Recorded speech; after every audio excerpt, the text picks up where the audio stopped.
So this question would be for Bob. How many millions of gallons of diesel fuel will be needed to extract and transport the millions of cubic yards of dirt removed while digging the BART tunnel? And how much energy will be used to deliver the millions of cubic yards of concrete used in the tunnel? I don't have a clue, to be honest with you. I would be scared if I sat up at night doing that. When you build a system like a BART, you need to go up or down. And if you want to see San Jose become a great city, build a rail system underneath it. I spent a week in France, and it was a long week, but I did enjoy getting on the metro and what it's done for that city. I used to live in D.C. The metro there is amazing. So tunneling and creating underneath the ground gives us great opportunities. And we can afford it. We have the funding. It'll be a tremendous boost to the future of Santa Clara County. Great.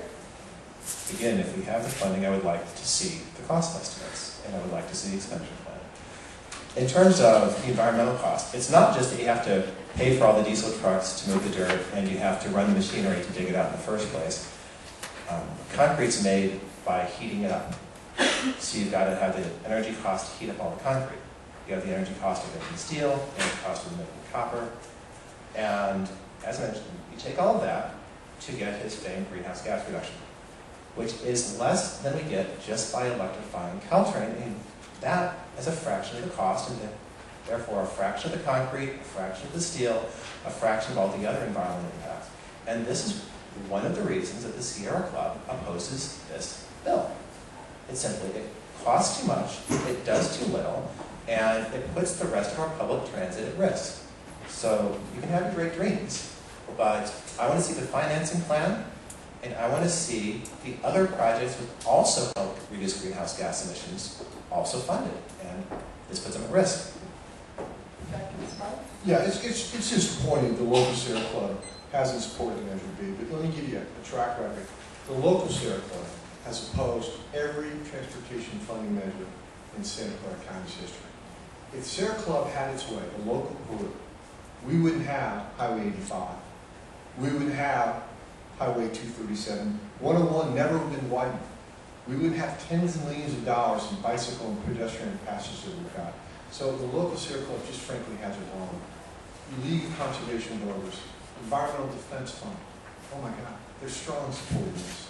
The League of Women Voters, all 5 groups in Santa Clara County endorse this. It is the act that we don't need a transit line to address the parking lot in 680 and 880 is very bizarre. We were supposed to have a transit line to address the parking lot between 880 and 680 4 years ago, and we've paid for it with 2 sales taxes that VTA, one of them received all of the money, one of them is receiving the money now. So it's not the position of myself or the Sierra Club or anyone on the no side that we need nothing in the corridor. The position is we should do the stuff we already committed to do years ago and already paid for. In terms of whether the Sierra Club, no, this is the state and local Sierra Club, both oppose this measure. And no, the state is also on board. It had to go through state. I was part of that process, Bob. Then get me a letter. You'll have a field day with it if what you say is true. They support the high-speed rail bond. They supported Jackie Spear's efforts to get the baby bullets going. They supported regional measure 2. Now, when he says that the Sierra Club opposes all the measures, he's just saying, well, they oppose the measures that his group wrote. That's true, because the ones his group wrote are not good environmentally. And if you look at the good stuff environmentally, it's these boring little projects that don't pull well, but actually get people out of their cars and actually reduce greenhouse gas emissions more per dollar spent. I've lost track. I think it's time for a new question. So, Greg, what's the relationship between VTA and BART concerning this project? Why does VTA have to pay BART anything? Do other transit districts pay BART? San Mateo County did pay BART until the San Francisco Extension's ridership numbers proved so unrealistic that San Mateo County had to sue BART, and the 2 of them eventually settled. It really did a number on San Mateo County's finances. That's the only transit agency which signed an agreement to pay BART that I know of, and they did not come out of it at all well. VTA's agreement, one of one of the proponents' members, Sam Ricardo, said in an email, it's a bad deal. And he's right.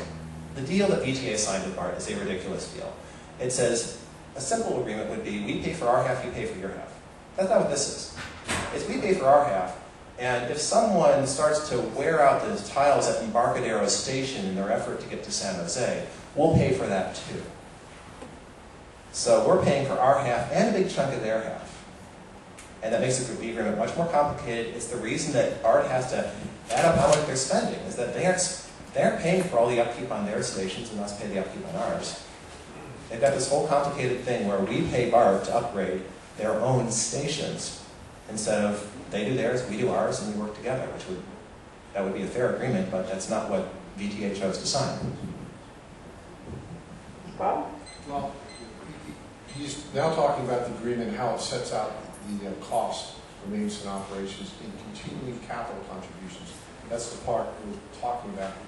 Where does the BART extension have to pay into in continuing capital contributions?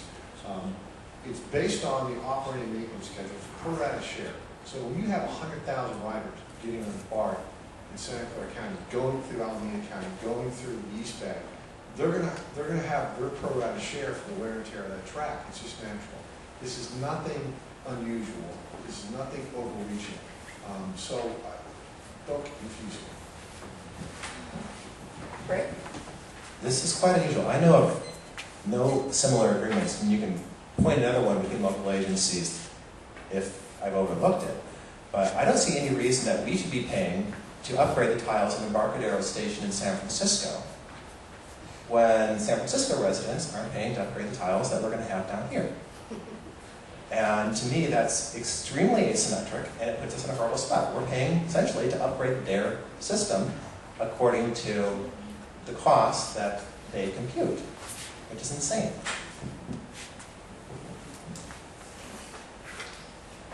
Okay. This would be for Bob.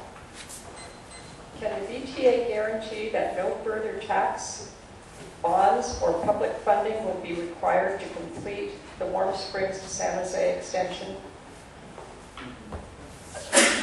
You know, I don't think anything in life you can guarantee. So I can't sit here and tell you that there's always 100% of anything. But everything's possible. It's just human nature. But it's not likely. It's not a fair scenario. It's not based on any financial analysis from independent experts that will occur. What we're looking to do, don't get confused here, we're trying to extend an existing rail system in Santa Clara County. We developed a construction fund with the federal government to build it. Now we've got to find a way to operate it. An independent consulting group that the federal government required them to hire has clearly documented there's more than sufficient revenues to pay for this system. There's going to be a surplus. And that doesn't include the $25 million we're going to get to starting. They're not included in that. We're going to get $22 million in fixed roadway guideway funds. I'm not saying that correctly. It's what you get from the federal government every rail line mile you get. We're going to get fees from the parking structures, advertising. That adds up to about $25 million. That's not included in the mix. So we have plenty of funding to operate the BART system. So it's not likely, it's just simply not a likely scenario. And he keeps talking about, well, let me see the cost. Well, if and when the federal government vets a financial plan and signs a full funding agreement, we're going to get the power and the accountability of the Federal Transit Administration on vetting the cost of this project. It's the best check and balance you can get. They're not going to give us $750 million for a system we can't finish construction. And right now, we're at 65% of the engineering designs on this system. That's the go point. That's what they build $3 billion fab. That's the engineering design system where we go forward. So we're at the stage where we're ready to build BART. All we need to do to fix a problem that occurred 4 years ago is find a funding source for the operation of maintenance. Okay, Greg?